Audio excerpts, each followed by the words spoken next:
company's been fantastic to watch growing all that. And that's why when I was putting this automation thing together, it's like, well, this is a perfect relationship to be able to make sure I have OpenTech, talking about all your services, because that's what you guys do, is about automation, making things more efficient, all that kind of stuff. So that's right. I mean, yeah, we got a lot of tools. We've had some other representatives from OpenTech come on talking about tools and services that help, storage operators, managers, owners, all that kind of stuff, help with their automation. And of course, I know you guys got something really cool to talk about today. So let's just start off at the very top with that, with the remote managers.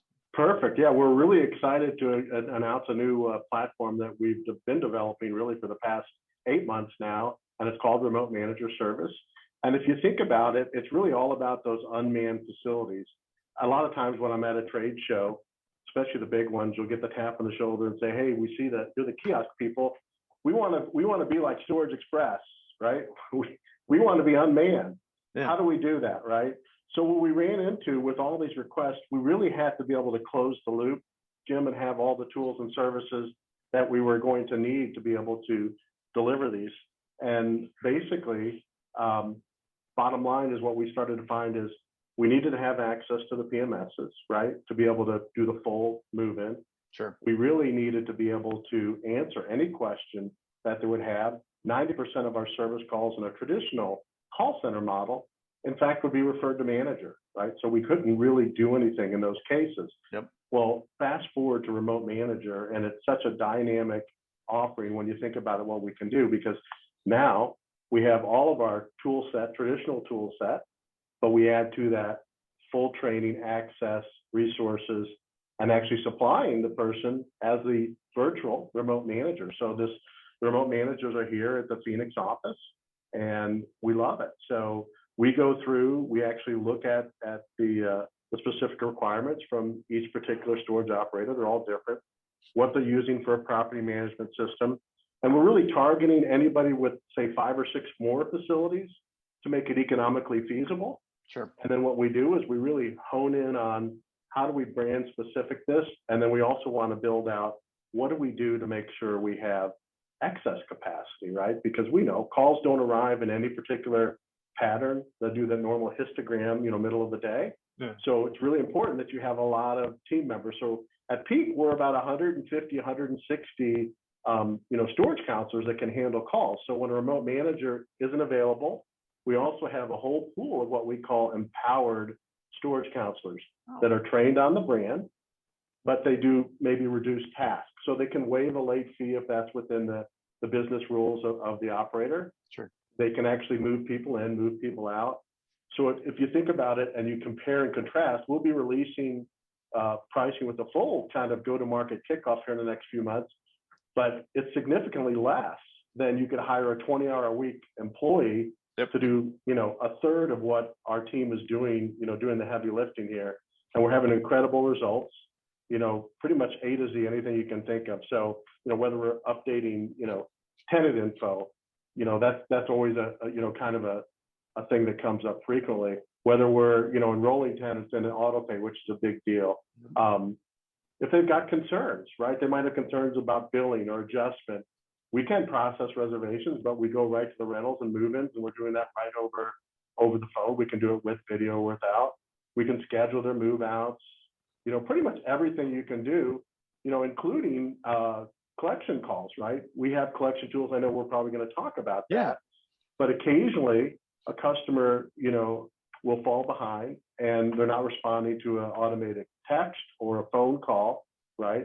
So we have a process that we establish with the business rules of the operator for when to call frequently, frequency of that, what the pace is, and then what we actually can and can't approve to avoid going to the lien process. And of course, if it does go to the lien process, I know you talked to, one of my cohorts, Chelsea, about storage treasures, the member services team that, that you call, or the auction review service team that answer the phones, they all roll up to me and directly through managers as well. So kind of have a good view of the whole customer experience, if you will. That's amazing. So just want to catch this, you mentioned it briefly. So they'll actually do some outbound calls too for collections? Absolutely. Yeah. Ah, that's awesome. Okay. Pretty cool, huh? Because we know that's the least desired thing for a Yeah. manager to do, right? I mean, that was my worst nightmare. I was a manager for years. I remember, Yeah, oh my gosh, I'm like, all right, well, yeah, here's my hit list. I got to yeah, call, be exactly. a collection guy. That's wasn't my Yeah, deal. For people that are watching this and listening to this, I'm kind of putting myself in the owner's, position here. They're sitting back going, sounds good, but I already got a call center. right. This is different, guys. I mean, this is not a call center. Just kind of touch upon that just a little bit, kind of Yeah, no, the absolutely. If you think versus about it, this. yeah, the call center generally when you're speaking to a call center, we're limited, right? And our call center function, we have a myopic view of what is actually put into our CRM, right? Mhm. So we can actually see and we can actually do what we're allowed to do, which generally it's just reservations, it's referring back to the facility. We're really hamstrung. Our hands are tied. We're very limited in the scope. We don't see the live stuff in the PMS. So there's many tasks that we can't do. So if you think about it, from a high level, you've got, if you want to talk about benefits of the thing, it's obvious, right? So you've got lower personnel costs, right? That's pretty obvious. Yeah. Reduced turnover and training expenses. And let's face it, right now in the season of COVID, it is super challenging, for all of us. When we're going out and trying to hire somebody, we've got that incentive now, from the government for extra 300, I think through September right now for unemployment.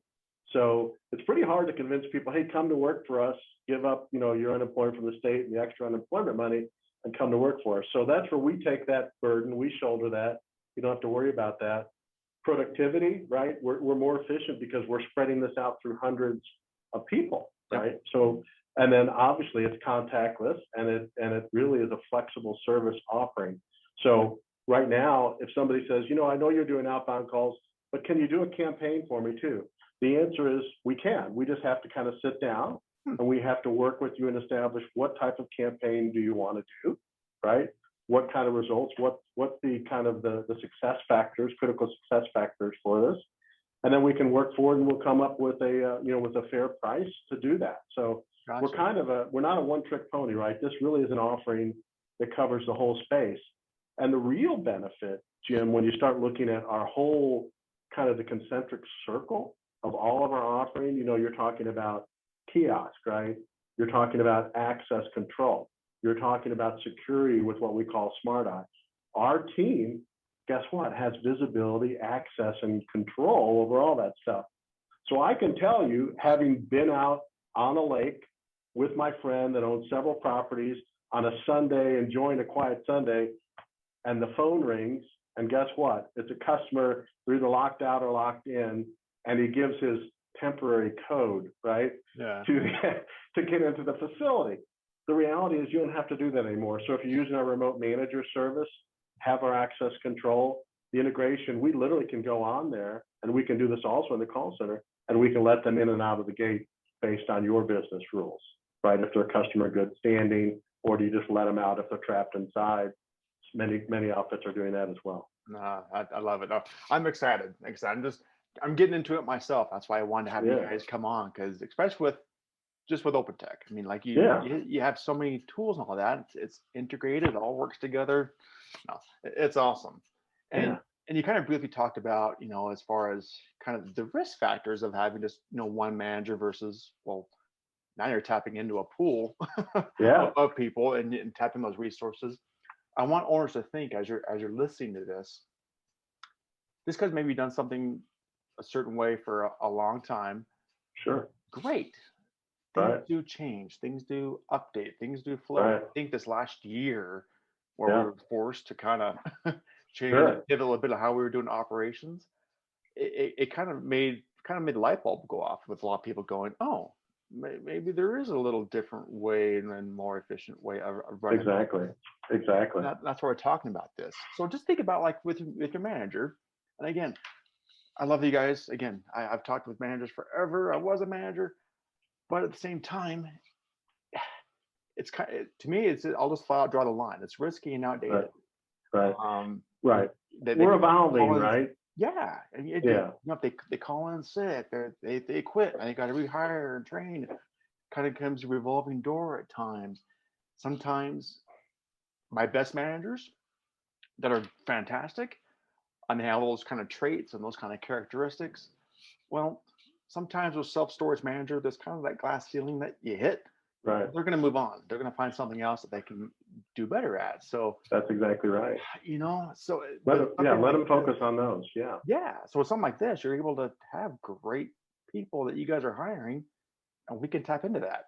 Great That's, point. Yeah, great you point, Jim. And one of the things we really are most excited about from the manager's perspective was sitting there thinking, well, wait, they're going to give me a tenant, right? It's a natural kind of thought. Here's what we do. We actually sit down once we get your brand kind of carved out, yeah, know what you want to create in terms of a culture for your brand.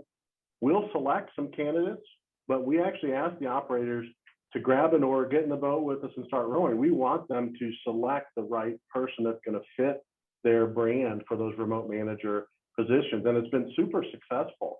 I think right now we've got 6 remote managers.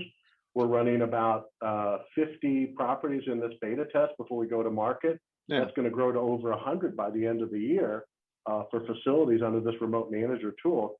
And they're super excited. Our customers are super excited, and we are too. And I love, when you talk about the analogy, I think back when I first got out of college and I was so excited. I got my first job and they gave me this, 13 or 11 bar green bar paper with an ever sharp pencil. They said, okay, I need you to scribe all this stuff and calculate all these calculations for overseas shipments coming in. Yeah, yeah. Great. So I was proud of my adding machine with the tape and all that stuff. Well, fast forward today, right? It would be done with the computer, right? So what took me 6 hours to do in the past now would probably be about a 2-minute job. So think about it in terms of an efficiency and where do you want your resources, whether it's financial or physical human resources, spent. And in our world, what we see with the folks using the remote manager service, Jim, is they really focus in on taking care of the property. So they'll have somebody, they might call it a property manager still, they might call it a maintenance lead, but those are the folks doing the yard checks, the lock checks, Yep. the walkthroughs, emptying and sweeping out units, making sure everything's good. So those folks do it. And then we actually have calibration calls with them where we get on and we talk about what's working well and what's not working well. We set them up with their own Microsoft Teams channel. So they literally can get on there and communicate with remote managers through live chat. We can communicate with the on-site people, the owners. So it's really real time. We don't have to wait. We don't have to be, less efficient. And we want to produce the results they're looking for. Hit on that one more time. I want to make sure we didn't over, go through this too fast. So, like, obviously, we have for the manager on site. Okay, we're moving that to the call center. We're moving that to, well, not call center, moving that to the remote manager. Right. That's taking these kind of calls and those services. And again, they're moving people in, they're taking payments, they're doing collections, all those kind of responsibilities. Correct. Yes. And the next thing you do have the facility management, which is like your maintenance technician, the boots on the ground, doing the cleaning out the units or the auction prep, some minor repairs, that kind of thing. Right. How do they communicate with? So it's great. So they can do it through the Teams app, right? So they can call any of the remote managers. They're all listed in there when we schedule them and queue them. They also can do it through chat within Microsoft Teams.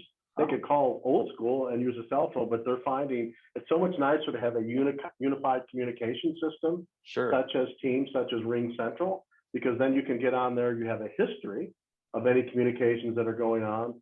It's a tight integration for both those systems to SharePoint. So if we have files that need to be, held within there and updated, the customer can get in there and view those. We do frequently, we'll set up what we call who will do what by when, action items, task, if you will. The customer can review that where we're at. They can add items to there. So when we do, whether it's a monthly, whether it's a weekly, whether it's a daily type frequency on the meeting, we can go in there and review those. Hey, are we doing what we said we're going to do by when? What's working? What do we need to add on there? It's an important task to track and close out. So it really helps keep us honest and transparent with our customers, which is a huge mantra and always has been, since we started. Doing it right is one of our core values. Oh, that's awesome. Because again, a lot of the times it's just communication, accountability. That's all just kind of flows in with everything we're talking about here. And I didn't know that. So I learned something real quick about that because I made my notes going, okay, having those Microsoft Teams and just having that kind of a that flow of communication is going to be critical. For something Absolutely. like this. So that's awesome. Okay, before we move on to kind of the next subject we're going to talk about, anything else you want to kind of end with here about remote managers? I'm super excited, Jim. I know knowing the industry well, are excited about this, too. So watch for that go to market. There's going to be marketing material coming out. Hopefully we'll actually have the show. I know it's scheduled coming up. So we'll have a real show and see people. I'm with you, prayers included. And we'll be able to, I'll look to see you at the show, and we can actually get more in depth about your brand, what we can do to help your particular brand with all of our suite of products and how they integrate. So yeah, we're excited. Thanks, Jim. Awesome. All right, sounds good. Thank you for watching and listening. I'd like to give you the most incredible free gift ever, designed to increase your leads, rentals, and revenue for your self-storage business. It's called the Ultimate Self-Storage Management Playbook, and it contains courses, past summits, my book, and so much more. You can get all of this for free right now at 3milestorage.com. That's the number 3milestorage.com.